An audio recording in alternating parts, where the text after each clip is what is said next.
El laberinto de la soledad, de Octavio Paz. Apéndice. La dialéctica de la soledad. La soledad, el sentirse y el saberse solo, desprendido del mundo y ajeno a sí mismo, separado de sí, no es característica exclusiva del mexicano. Todos los hombres en algún momento de su vida se sienten solos. Y más, todos los hombres están solos. Vivir es separarnos del que fuimos para internarnos en el que vamos a ser, futuro extraño siempre. La soledad es el fondo último de la condición humana. El hombre es el único ser que se siente solo y el único que es búsqueda de otro. Su naturaleza, si se puede hablar de naturaleza al referirse al hombre, el ser que precisamente se ha inventado a sí mismo al decirle no a la naturaleza, consiste en un aspirar a realizarse en otro. El hombre es nostalgia y búsqueda de comunión. Por eso, cada vez que se siente a sí mismo, se siente como carencia de otro, como soledad. Uno con el mundo que lo rodea, el feto es vida pura y en bruto, fluir ignorante de sí. Al nacer, rompemos los lazos que nos unen a la vida ciega que vivimos en el vientre materno, en donde no hay pausa entre deseo y satisfacción. Nuestra sensación de vivir se expresa como separación y ruptura, desamparo. Caída en un ámbito hostil o extraño, a medida que crecemos, esa primitiva sensación se transforma en sentimiento de soledad. Y más adelante, en conciencia. Estamos condenados a vivir solos, pero también lo estamos a traspasar nuestra soledad y a rehacer los lazos que en un pasado paradisíaco nos unían a la vida. Todos nuestros esfuerzos tienden a abolir la soledad. Así, sentirse solos posee un doble significado. Por una parte, consiste en tener conciencia de sí y por la otra, en un deseo de salir de sí. La soledad, que es la condición misma de nuestra vida, se nos aparece como una prueba y una purgación, a cuyo término angustia e inestabilidad desaparecerán. La plenitud, la reunión, que es reposo y dicha, concordancia con el mundo, nos esperan al fin del laberinto de la soledad. El lenguaje popular refleja esta dualidad al identificar la soledad con la pena. Las penas del amor son penas de soledad. Comunión y soledad, deseo de amor, se oponen y complementan. Y el poder redentor de la soledad transparenta una oscura pero viva noción de culpa. El hombre solo está dejado de la mano de Dios. La soledad es una pena, esto es, una condena y una expiación. Es un castigo pero también una promesa del fin de nuestro exilio. Toda vida está habitada por esta dialéctica. Nacer y morir son experiencias de soledad. Nacemos solos y morimos solos. Nada tan grave como esa primera inmersión en la soledad que es el nacer, si no es esa otra caída en lo desconocido que es el morir. La vivencia de la muerte se transforma pronto en conciencia del morir. Los niños y los hombres primitivos no creen en la muerte. Mejor dicho, no saben que la muerte existe, aunque ella trabaje secretamente en su interior. Su descubrimiento nunca es tardío para el hombre civilizado, pues todo nos avisa y previene que hemos de morir.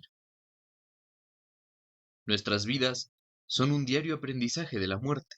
Más que a vivir, se nos enseña a morir y se nos enseña mal. Entre nacer y morir transcurre nuestra vida. Expulsados del claustro materno, iniciamos un angustioso salto de veras mortal que no termina sino hasta que caemos en la muerte. ¿Morir será volver allá, a la vida antes de la vida?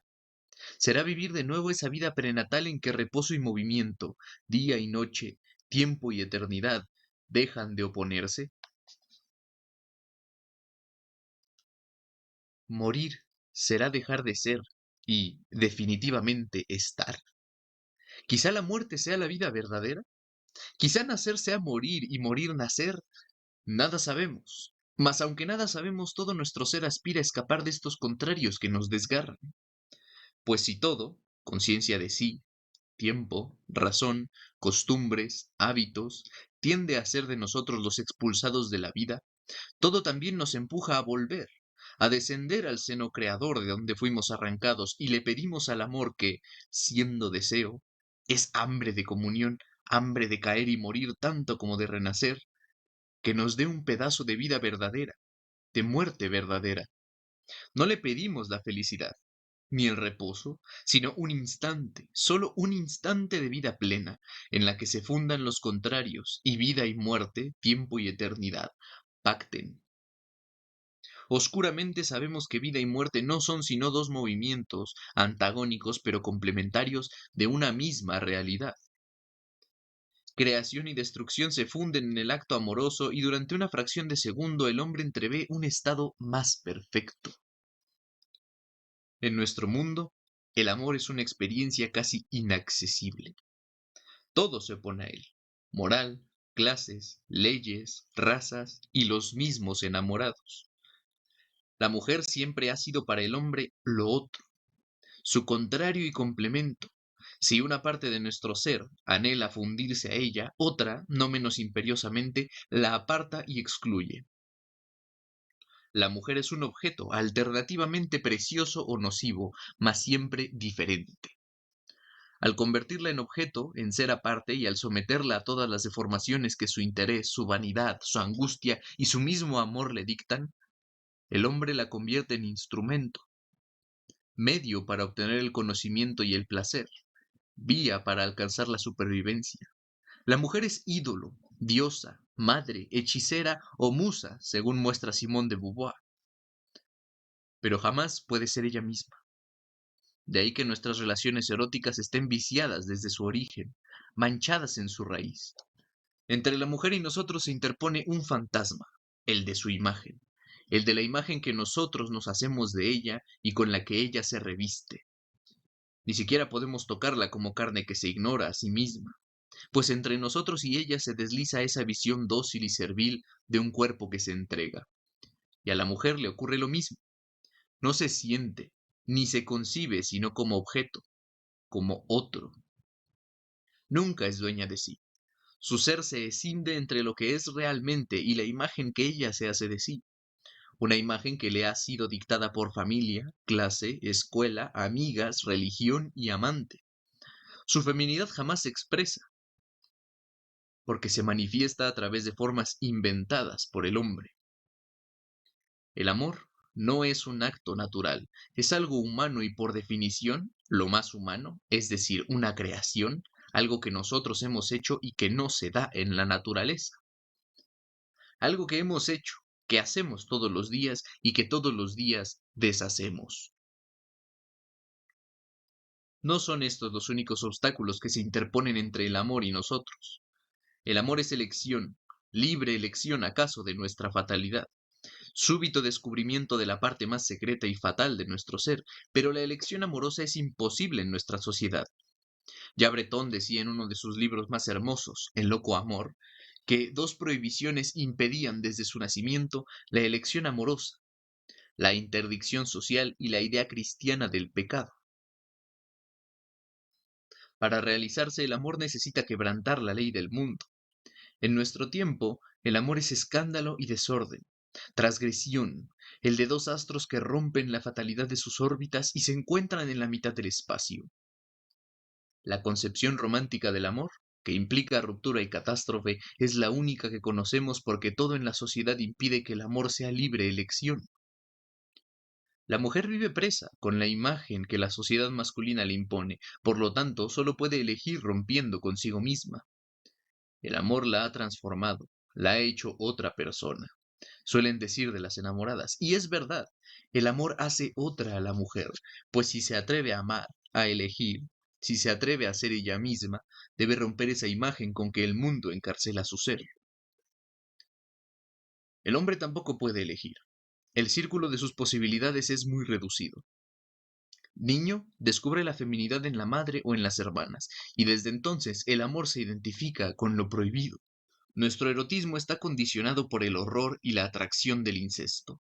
Por otra parte, la vida moderna estimula innecesariamente nuestra sensualidad, al mismo tiempo que la inhibe con toda clase de interdicciones, de clase, de moral y hasta de higiene. La culpa es la espuela y el freno del deseo. Todo limita nuestra elección. Estamos constreñidos a someter nuestras aficiones profundas a la imagen femenina que nuestro círculo social nos impone. Es difícil amar a personas de otra raza, de otra lengua o de otra clase, a pesar de que no sea imposible que el rubio prefiera a las negras y éstas a los chinos, ni que el señor se enamore de su criada o a la inversa. Semejantes posibilidades nos hacen enrojecer. Incapaces de elegir, seleccionamos a nuestra esposa entre las mujeres que nos convienen. Jamás confesaremos que nos hemos unido, a veces para siempre, con una mujer que acaso no amamos y que aunque nos ame, es incapaz de salir de sí misma y mostrarse tal cual es. La frase de Swann, y pensar que he perdido los mejores años de mi vida con una mujer que no era mi tipo, la pueden repetir a la hora de su muerte la mayor parte de los hombres modernos, y las mujeres también.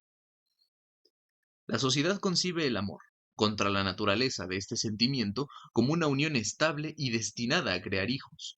Lo identifica con el matrimonio. Toda transgresión a esta regla se castiga con una sanción cuya severidad varía de acuerdo con el tiempo y espacio. Entre nosotros, la sanción es mortal muchas veces, si es mujer el infractor, pues en México, como en todos los países hispánicos, funcionan con general aplauso dos morales, la de los señores y la de los otros, pobres, mujeres y niños.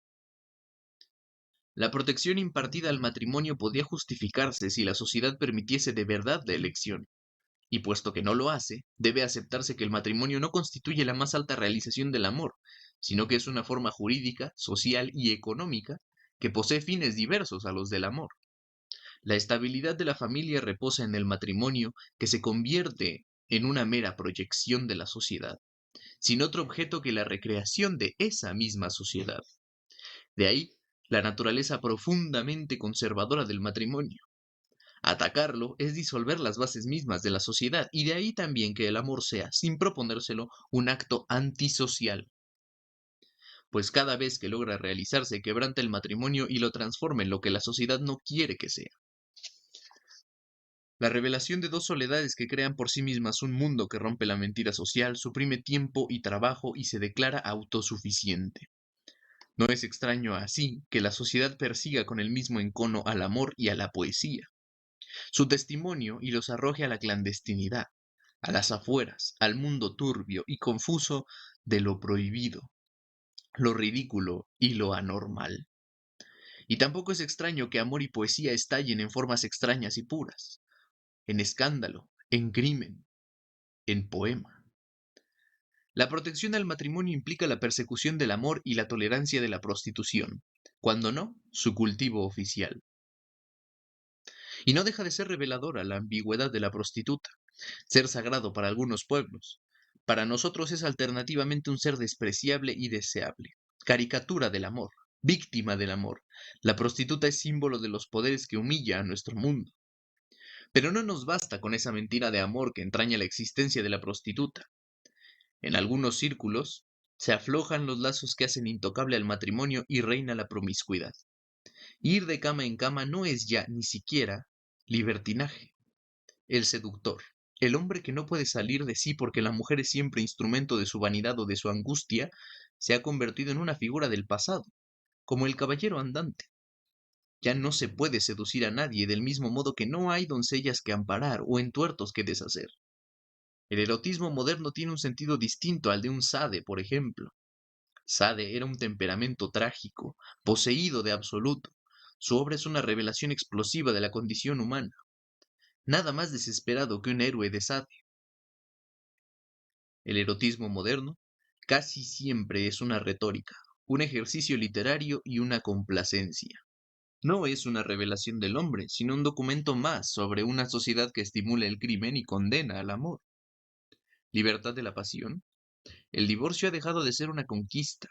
No se trata tanto de facilitar la anulación de los lazos ya establecidos, sino de permitir que hombres y mujeres puedan escoger libremente.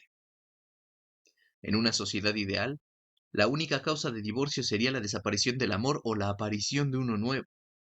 En una sociedad en que todos pudieran elegir, el divorcio sería un anacronismo o una singularidad, como la prostitución, la promiscuidad o el adulterio.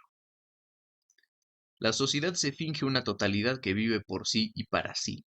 Pero si la sociedad se concibe como unidad indivisible, en su interior está escindida por un dualismo que acaso tiene su origen en el momento en que el hombre se desprende del mundo animal, y al servirse de sus manos se inventa a sí mismo e inventa a conciencia y moral. La sociedad es un organismo que padece la extraña necesidad de justificar sus fines y apetitos. A veces los fines de la sociedad, enmascarados por los preceptos de la moral dominante, coinciden con los deseos y necesidades de los hombres que la componen. Otras contradicen las aspiraciones de fragmentos o clases importantes. Y no es raro que nieguen los instintos más profundos del hombre. Cuando esto último ocurre, la sociedad vive una época de crisis, estalla o se estanca. Sus componentes dejan de ser hombres y se convierten en simples instrumentos desalmados. El dualismo inherente a toda sociedad y que toda sociedad aspira a resolver transformándose en comunidad, se expresa en nuestro tiempo en muchas maneras. Lo bueno y lo malo, lo permitido y lo prohibido, lo ideal y lo real, lo racional y lo irracional, lo bello y lo feo, el sueño y la vigilia, los pobres y los ricos, los burgueses y los proletarios, la inocencia y la conciencia, la imaginación y el pensamiento. Por un movimiento irresistible de su propio ser, la sociedad tiende a superar este dualismo y a transformar el conjunto de solitarias enemistades que la componen en un orden armonioso. Pero la sociedad moderna pretende resolver su dualismo mediante la supresión de esa dialéctica de la sociedad que hace posible el amor. Las sociedades industriales, independientemente de sus diferencias ideológicas, políticas o económicas, se empeñan en transformar las diferencias cualitativas, es decir, humanas, en uniformidades cuantitativas. Los métodos de la producción en masa se aplican también a la moral y al arte y a los sentimientos. Abolición de las contradicciones y de las excepciones, se cierran así las vías de acceso a la experiencia más honda que la vida ofrece al hombre y que consiste en penetrar la realidad como una totalidad en la que los contrarios pactan. Los nuevos poderes abrogan la soledad por decreto, y con ella al amor, forma clandestina y heroica de la comunión. Defender el amor ha sido siempre una actividad antisocial y peligrosa, y ahora empieza a ser de verdad revolucionaria. La situación del amor en nuestro tiempo revela cómo la dialéctica de la soledad, en su más profunda manifestación, tiende a frustrarse por obra de la misma sociedad. Nuestra vida social niega casi siempre toda posibilidad de auténtica comunión erótica. El amor es uno de los más claros ejemplos de ese doble instinto que nos lleva a acabar y ahondar en nosotros mismos, y simultáneamente a salir de nosotros y realizarnos en otro. Muerte y recreación, soledad y comunión. Pero no es el único.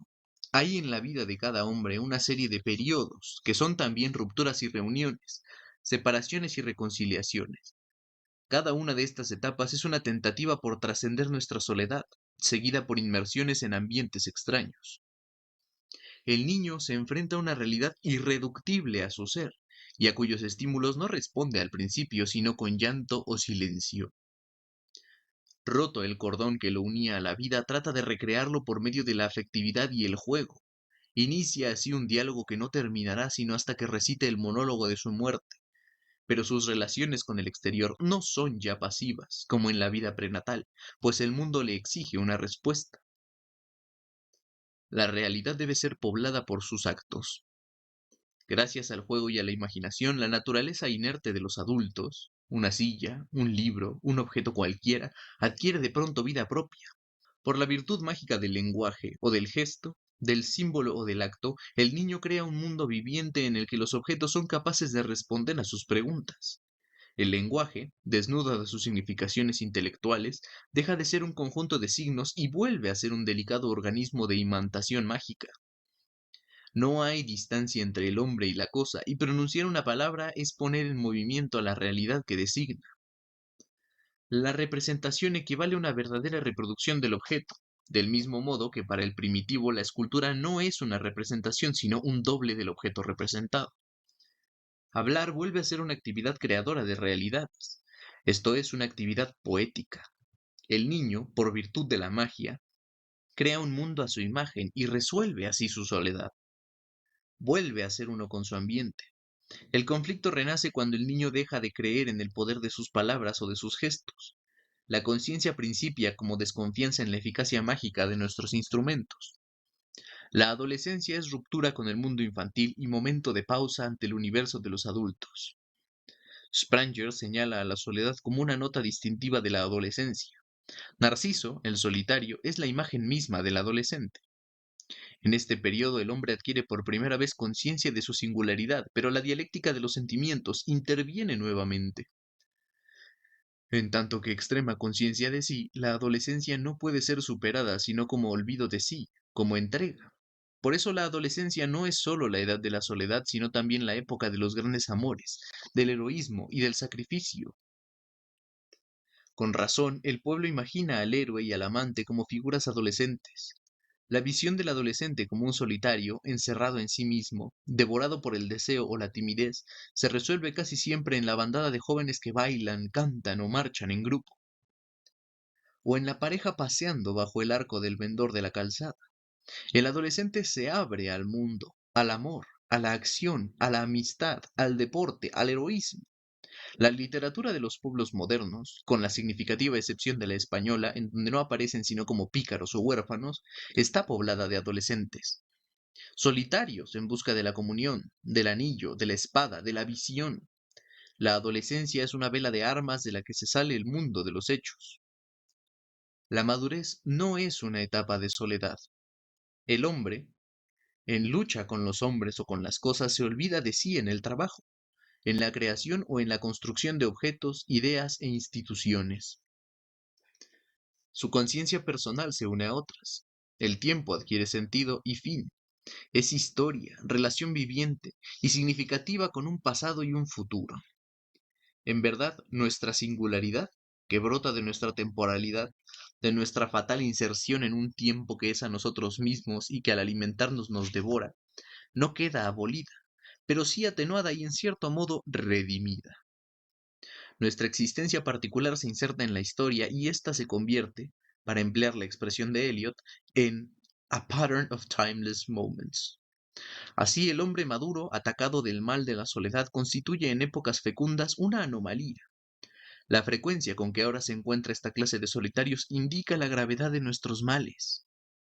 En la época del trabajo en común, de los cantos en común, de los placeres en común, el hombre está más solo que nunca. El hombre moderno no se entrega a nada de lo que hace. Siempre una parte de sí, la más profunda, permanece intacta y alerta. En el siglo de la acción el hombre se espía. El trabajo, único Dios moderno, ha cesado de ser creador.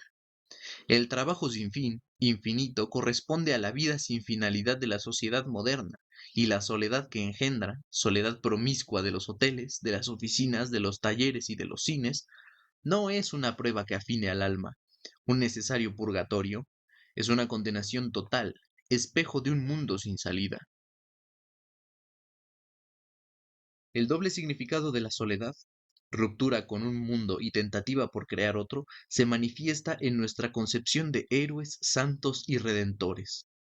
El mito, la biografía, la historia y el poema registran un periodo de soledad y de retiro, situado casi siempre en la primera juventud, que precede a la vuelta al mundo y a la acción entre los hombres.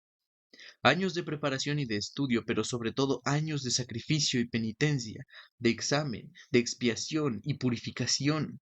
La soledad es ruptura con un mundo caduco y preparación para el regreso y la lucha final. Arnold Toynbee ilustra esta idea con numerosos ejemplos. El mito de la cueva de Platón, las vidas de San Pablo, Buda, Mahoma, Maquiavelo, Dante, y todos, en nuestra propia vida y dentro de las limitaciones de nuestra pequeñez, también hemos vivido en soledad y apartamento, para purificarnos y luego regresar entre los nuestros. La dialéctica de la soledad, the twofold motion of withdrawal and return, según Toynbee, se dibuja con claridad en la historia de todos los pueblos. Quizá las sociedades antiguas más simples que las nuestras ilustran mejor este doble movimiento. No es difícil imaginar hasta qué punto la soledad constituye un estado peligroso y temible para el llamado, con tanta variedad como inexactitud, hombre primitivo. Todo el complicado y rígido sistema de prohibiciones, reglas y ritos de la cultura arcaica tiende a preservarlo de la soledad. El grupo es la única fuente de salud. El solitario es un enfermo, una rama muerta que hay que cortar y quemar, pues la sociedad misma peligra si alguno de sus componentes es presa del mal. La repetición de actitudes y fórmulas seculares no solamente asegura la permanencia del grupo en el tiempo, sino su unidad y cohesión. Los ritos y la presencia constante de los espíritus de los muertos entretejen un centro, un nudo de relaciones que limitan la acción individual y protegen al hombre de la soledad y al grupo de la dispersión. Para el hombre primitivo, salud y sociedad, dispersión y muerte son términos equivalentes. Aquel que se aleja de la tierra natal cesa de pertenecer al grupo, muere y recibe los honores fúnebres acostumbrados. El destierro perpetuo equivale a una sentencia de muerte. La identificación del grupo social con los espíritus de los antepasados y el de estos con la tierra se expresa en este rito simbólico africano. Cuando un nativo regresa de Kimberley con la mujer que lo ha desposado, la pareja lleva consigo un poco de tierra de su lugar. Cada día la esposa debe comer un poco de ese polvo para acostumbrarse a la nueva residencia. Ese poco de tierra hará posible la transición entre los dos domicilios. La solidaridad social posee entre ellos un carácter orgánico y vital. El individuo es literalmente miembro de un cuerpo. Por tal motivo, las conversiones individuales no son frecuentes. Nadie se puede salvar o condenar por su cuenta, y sin que su acto afecte a toda la colectividad. A pesar de todas estas precauciones, el grupo no está a salvo de la dispersión. Todo puede disgregarlos. Guerras, cismas religiosos, transformaciones de los sistemas de producción, conquistas. Apenas el grupo se divide, cada uno de los fragmentos se enfrenta a una nueva situación, la soledad, consecuencia de la ruptura con el centro de salud que era la vieja sociedad cerrada. Ya no es una amenaza ni un accidente, sino una condición, la condición fundamental, el fondo final de su existencia. El desamparo y abandono se manifiesta como conciencia del pecado, un pecado que no ha sido infracción a una regla, sino que forma parte de su naturaleza. Mejor dicho, que es ya su naturaleza. Soledad y pecado original se identifican, y salud y comunión vuelven a ser términos sinónimos, solo que situados en un pasado remoto. Constituyen la Edad de Oro, reino vivido antes de la historia y al que quizás se pueda acceder si rompemos la cárcel del tiempo. Nace así, con la conciencia del pecado, la necesidad de la redención, y ésta engendra la del Redentor. Surgen una nueva mitología y una nueva religión. A diferencia de la antigua, la nueva sociedad es abierta y fluida, pues está constituida por desterrados. Ya el solo nacimiento dentro del grupo no otorga al hombre su filiación, es un don de lo alto y debe merecerlo. La plegaria crece a expensas de la fórmula mágica y los ritos de iniciación acentúan su carácter purificador. Con la idea de redención surgen la especulación religiosa, la ascética, la teología y la mística. El sacrificio y la comunión deja de ser un festín totémico, si es que alguna vez lo fueron realmente, y se convierten en la vía de ingreso a la nueva sociedad. Un dios, casi siempre un dios hijo, un descendiente de las antiguas divinidades creadoras, muere y resucita periódicamente. Es un dios de fertilidad, pero también de salvación, y su sacrificio es prenda de que el grupo prefigure en la tierra la sociedad perfecta que nos espera al otro lado de la muerte. En la esperanza del más allá late la nostalgia de la antigua sociedad. El retorno a la edad de oro vive implícito en la promesa de salvación. Seguramente, es muy difícil que en la historia particular de una sociedad se den todos los rasgos sumariamente apuntados. No obstante, algunos se ajustan en casi todos sus detalles al esquema anterior. El nacimiento del orfismo, por ejemplo. Como es sabido, el culto a Orfeo surge después del desastre de la civilización aquea, que provocó una general dispersión del mundo griego y una vasta reacomodación de pueblos y culturas. La necesidad de rehacer los antiguos vínculos sociales y sagrados dio origen a cultos secretos. en los que participaban solamente aquellos seres desarraigados, trasplantados, reaglutinados artificialmente y que soñaban con reconstruir una organización de la que no pudieran separarse. Su solo nombre colectivo era el de los huérfanos.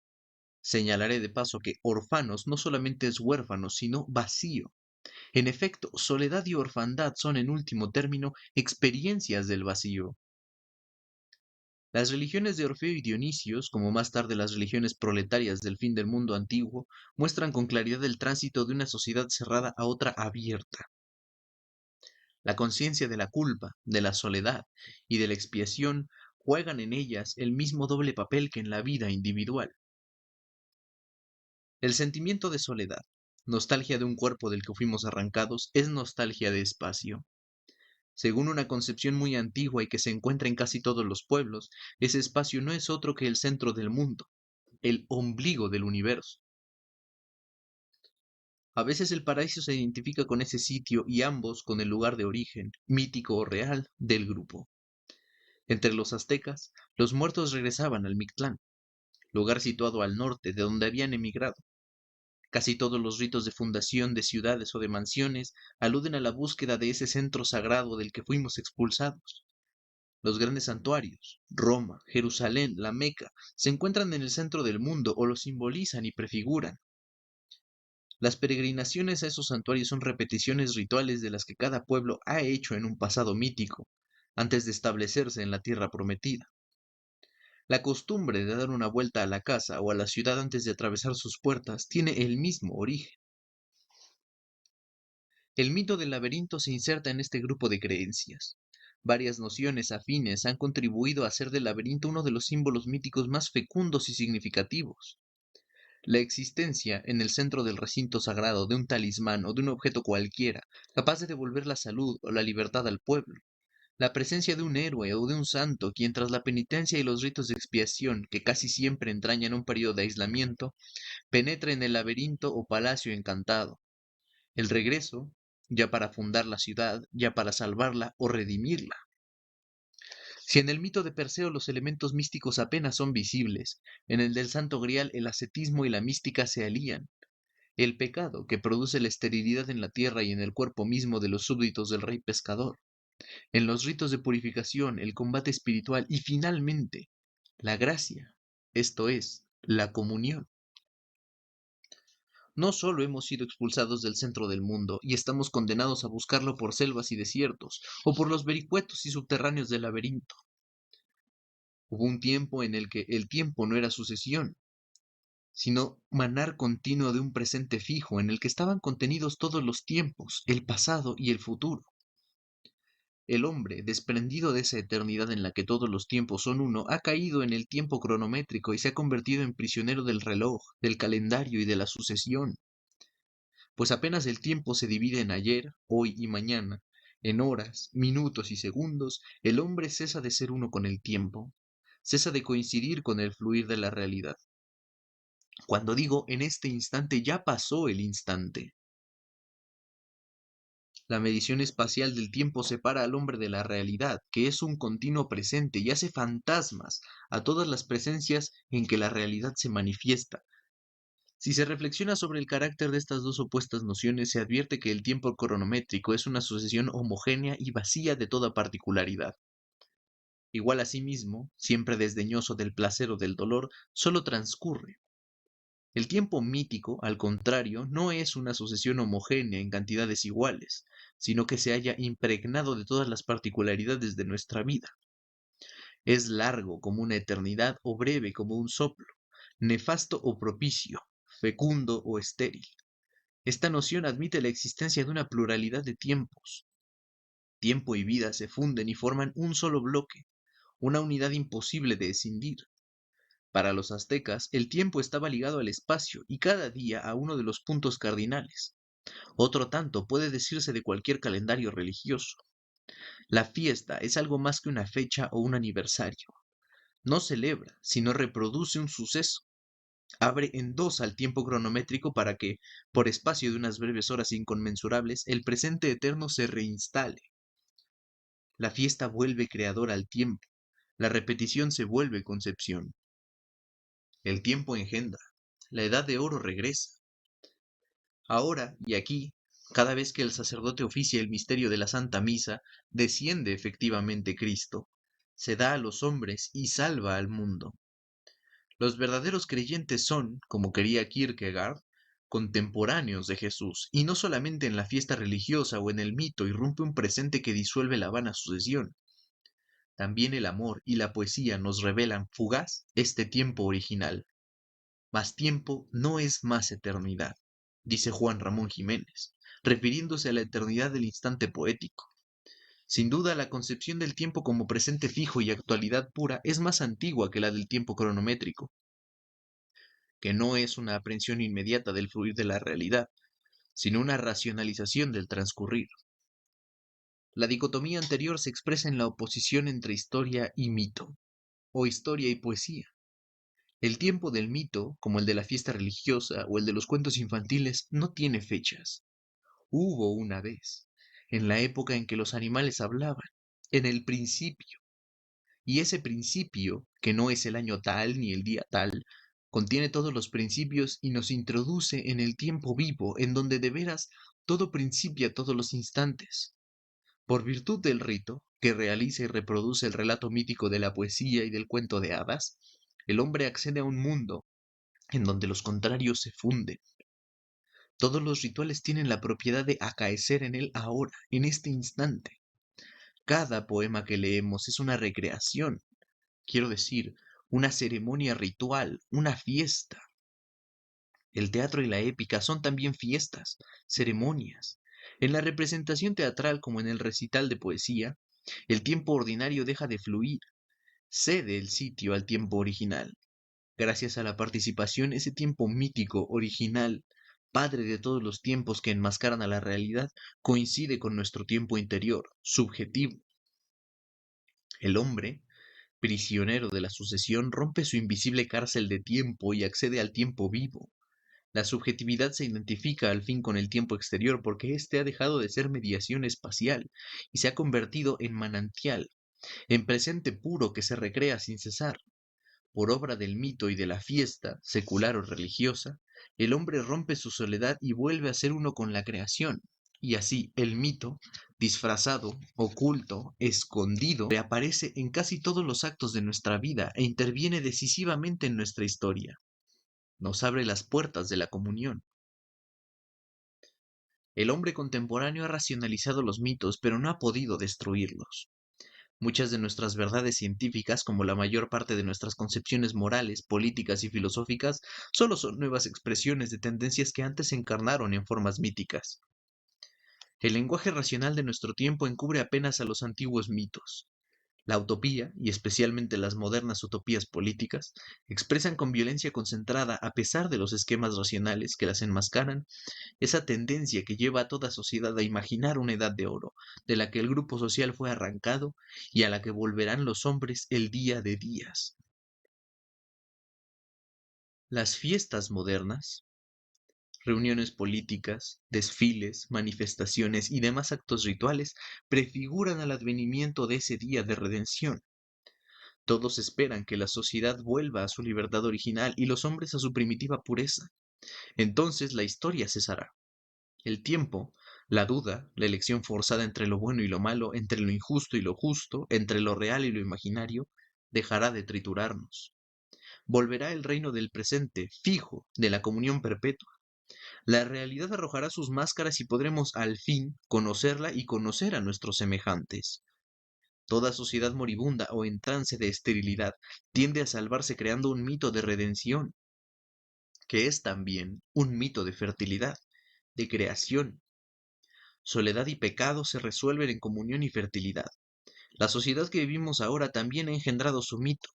La esterilidad del mundo burgués desemboca en el suicidio o en una nueva forma de participación creadora.